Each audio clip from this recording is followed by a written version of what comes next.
Welcome to the virtual walkthrough on your Crossroads Cruiser. We're going to start in the back, show you everything as we go along, and then... So, bumper caps, these bad boys come off.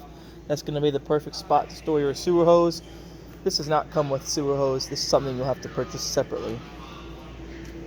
Freshwater fill, so if you're going to fill your onboard tank full of water and use your pump to pump from there, this is where you'll fill it. You're going to drain it right down there. Your cap is in your water heater, and I'll show you when we get to that. 50 amp shore cord. It's your shore cord. It's going to come with the unit. It'll be in one of your compartments. Vent for the fridge. This, you really want to keep this area clean. Every once in a while, pop this panel off. Give these a quarter of a turn. Pop the panel off and clean it back there. Same with the top one. Here you have a vent for your range hood fan. So if you're going to run the fan on your range hood, make sure you turn these little knobs and it open up for you. Down there is going to be everyone's favorite part to their whole trip is draining their tanks. You got one handle there. Make sure all your handles are closed before you take your cap off. So there's your cap. Your other two are the two dump valves right here. So you got black, your grays, and then this is a second gray for that other one there. Have an outdoor shower. They call them a shower. You're probably not going to be taking a shower out here, but you got hot and cold. You got your shower head, perfect for spraying off if you got pets or kids, or heck, if you didn't want to take a shower, how you could.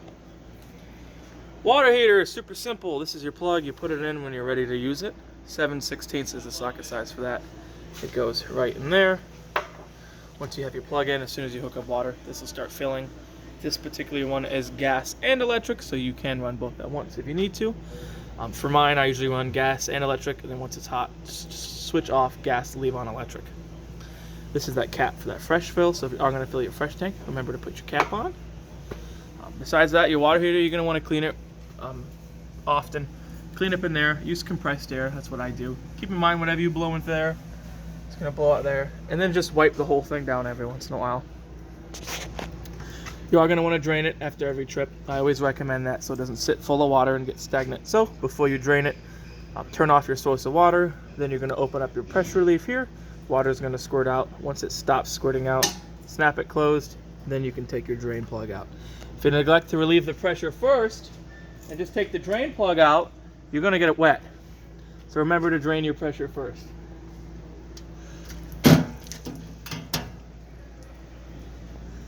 Right below that is your furnace. The nice thing about this furnace is they put a screen on it already, so you don't got to worry about bugs or whatnot getting up in there. In here, got your pass-through storage. Previous owners installed a glove box here so you can have some gloves. You get city water connection, so if you're going to run everything off your city water, this is what you'll use. If you're going to flush your black tank, so there's a sprayer built into your black tank. When you're dumping at the campground, you can hook a hose through here, turn it on, it'll spray out the black tank as it's dumping. And then, speaking of black tank, you have your dump valve for your black, your two grays, and then to completely drain your grays, you're going to have to open up that one. That one looks like that one's just your black. So you do that one first. That's what I would recommend. Do your black tank first with your hose hooked up. Open that one. Open the other one. Let that get all the way dumped. Do your flushing right then. Then you're gonna hook up your hose hooked up and then dump your grays. The reason I always recommend dumping your grays last is you can use that gray water to flush out the black water from the hose. So when you do pick it up to move it, to put it in the bumper, it's not as gross. You can run everything through here, so you don't have to have your compartment door open. You have cable, phone inlet, cable and satellite inlet. Here you have some controls, so auto level, you'll have to use like a pen or something to push the button. It is broken off. All auto level is going to do is going to get it level using the front jacks. It's not going to lower the other jacks. It's not going to level side to side. It's going to get level with the front jacks. Then you're going to use the buttons for the rear stabilizers to run them down, snug everything down, and you're good to go. If you hit connect, it'll go back to where it was when you hit auto level, so it's already ready to connect to your truck. Disconnect will drop the legs, these legs. Move up and move down, we'll just move the front legs up and down, and then retract's gonna retract the front jacks.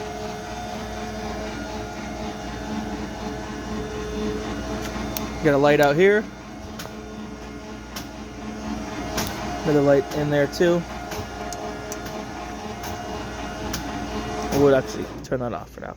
Anytime you hit a button, it cancels the function.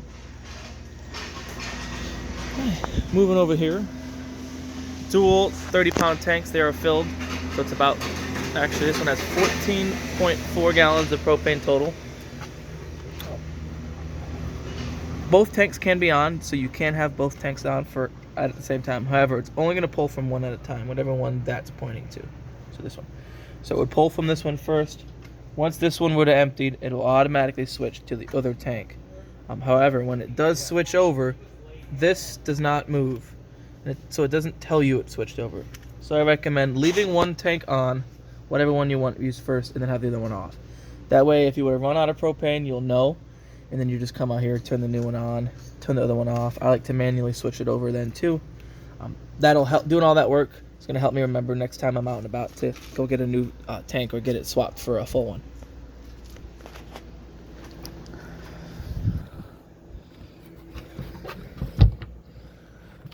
Front storage, plenty of storage in here. You do have your battery in here. This has a cover. It's going to get slid right over everything. Just like that. You do have a battery disconnect. I recommend in between trips, if you're going to leave your camper unattended without it being plugged in, turn that off. However, if you're able to leave this camper plugged in when you're not using it, then heck yeah, do that. That'll keep the battery charged. You won't need to use the disconnect or everything. Keep a constant charge of the battery, you'll be good. Other side of that storage compartment, a couple extra hooks they gave you, some rolls of coax. If you are going to run some cable through there, this does have an antenna on it, so you don't have to worry about absolutely having cable. GFI outlet, all your GFCI outlets are on the same circuit, so if you were to plug into something to those outlets and they were to trip, all the other ones are going. And then once we get in the inside, I'll show you exactly where to reset that at.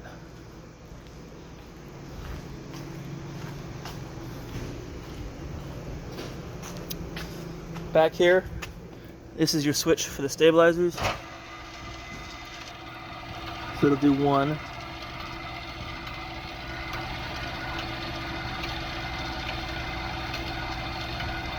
And then you can see the other one's coming down too.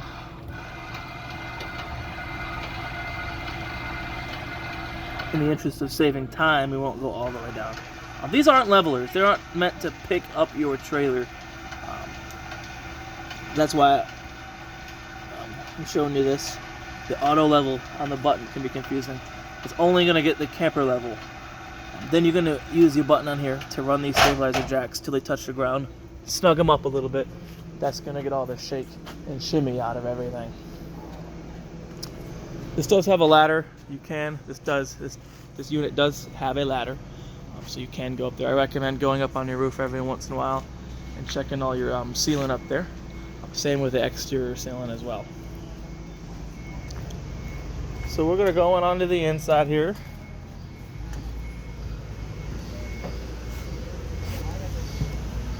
I'm going to start with this panel here. This is all your control panels, so you can read your tank levels here. Switch it there to switch which tank you're reading. Your water heater for electric, so up is on. Water heater for gas, so again up is on. If you are going to use electric, make sure you have water in that water heater, or else it's going to toast your heating element.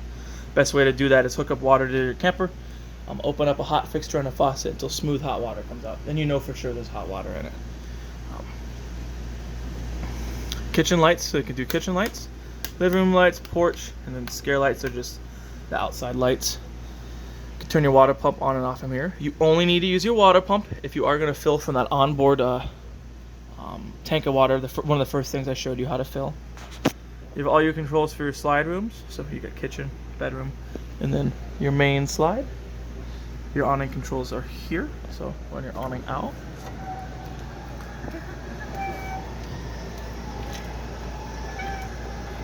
Does not stop automatically, that's something you'll have to let go of the switch when it's all the way out. just like that. They're adjustable. Pull the awning down, tighten this up here, so you can change the pitch of everything. If it's raining, you can have your awning open. Use your best judgment as far as the wind. If it's getting a little too windy, roll your awning in. It can get ripped clean off like a sail. If you roll it in wet, as soon as you get the chance to the next day, or whenever it is, sunny and dry, roll it back out, let it dry off. Thermostat, it's very simple. Power, you're just going to turn it on and off. You have fan, so if you look down there, you have auto, low, medium, high. I recommend running on auto. It's going to allow it to cycle on and off at its own temperature. Let's go through mode. So auto, furnace, or fan, or off. Cool, it's going to be AC. Auto is going to know what to run. So if you had auto set to, let's say you always want it to be 68 degrees in here. Let's say during the day it's 90. It'll know to run the AC to get to 60. Let's say that night it drops to 50 degrees. It'll know to run the furnace to get it to 68. Then you can have just furnace, or just the fan. That's just going to run the fan on the AC, nothing else. And then off. You have a zone button. This only has one zone. To use the same thermostat for all the units. Change the temperatures and whatnot outside change Celsius, Fahrenheit if you like. I just recommend setting it to whatever temperature you like for the AC, and then on auto, and let it do the rest of the work. And the same thing with your furnace. It'll cycle on and off your furnace. This is not used. A fan, ceiling fan. See the power button on it turns it on. You could change to the speed, cycle through reverse. Just make sure nothing's in the way when you close it. This is definitely high enough to clear the slide outs, but sometimes where they mount the fans, just always look out for that. We'll come here, your TV, got the remote right here. This works off the antenna, so use your power button there. We're getting a little weak signal because we're underneath our little awning deal. And turn it off. Get your radio here, power button. Radio has a couple zones, so let's find a good channel that we can kind of demonstrate that. There we go. So A is inside, B is the bedroom, C is outside. So that's just going to be the bedroom playing. That's just the outside playing. Just inside and bedroom, or inside and outside, or outside and bedroom. You know, pretty cool how you can change what speaker's playing. Auxiliary, FM, AM. Change the channel, you know, different stuff. Pause play if you had a phone hooked to it, because I believe this is, well, this one is not Bluetooth. You hook in through auxiliary right there. There's also your presets if you have a favorite channel. Push and hold to save your preset.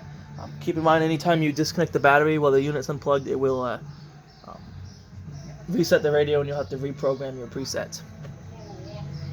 This is a DVD player as well. You can put a DVD in there, turn your TV to the AV channel, and run everything, your DVD player, off of that too. The remote for the radio portion is right here.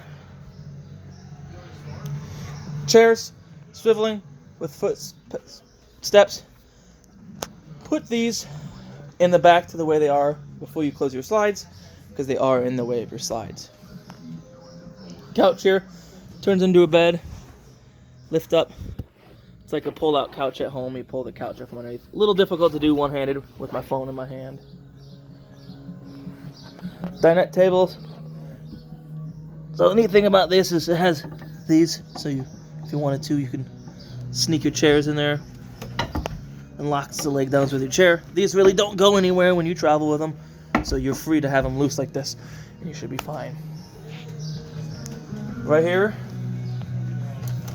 it's your breaker box. It's all your breakers for your 110 appliances, and then all your fuses for your 12-volt stuff. I recommend getting a bunch of 15-amp fuses and just keeping them there, just in case something were to happen. I'll turn the radio off so we don't get in trouble for copyright music. If you look up there, smoke alarm. Down here, fire extinguisher, and then here you have a propane gas detector. So that's hardwired to the 12-volt system. No batteries you have to worry about changing. The whole alarm has the battery in it. So in 10 years when it expires, that's when you get a new one. Coming up through to the bathroom area. your toilet, your bath, your sink, and then this is your main GFI. And even with a trip, this is the one you're going to hit reset on. Your light for in here. You have a fan. Crank up lid here. Shower. When you travel, please make sure that it is latched closed so it doesn't swing open. Removable shower head with. You can turn the water on off at the head, and then you can also change the spray pattern on it, which is pretty nice. That was added after the fact. I always like having those on. There was one on my camper too.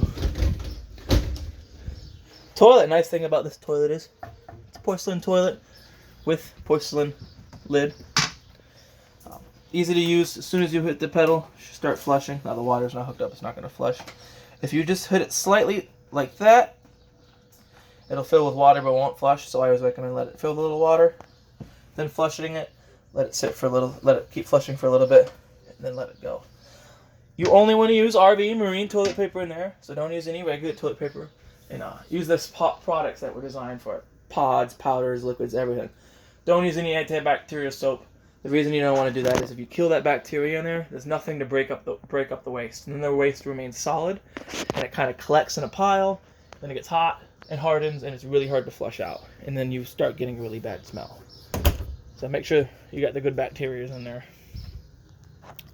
This AC, pre-wired. Well, this vent is pre-wired for second AC.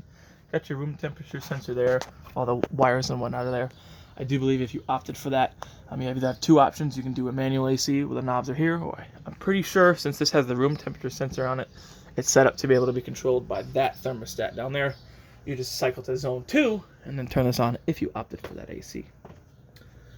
Spot for a TV in here. This is about where you would mount it. It's 30 pounds maximum for the weight of the TV.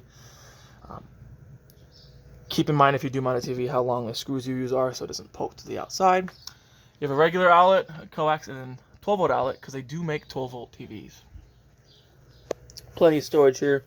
Plenty of storage in the closet space back here.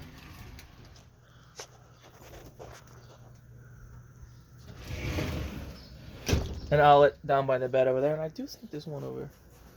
Nope, not over there. So, phones at night, plug in on this side, or put them on the counter there, the outlet there. Underneath your bed, you should have some storage. Let's just lift up the mattress. Lift this up. It's quite heavy, but there is storage underneath there. I'd recommend either getting a prop for it, or they do make struts you can install on these. The only thing is it's meant for lighter beds than what's in here. This is a what looks like a regular full mattress that previous owners put in here. The reason I like telling people that so they know what kind of sheets to get. RV queens are different than regular queens. RV queen is closer to the size of a full. Alright, this is your door for in here. You're gonna unclip that. This just slides, clips in there. That's gonna give you your privacy for in your bedroom. And this folds up.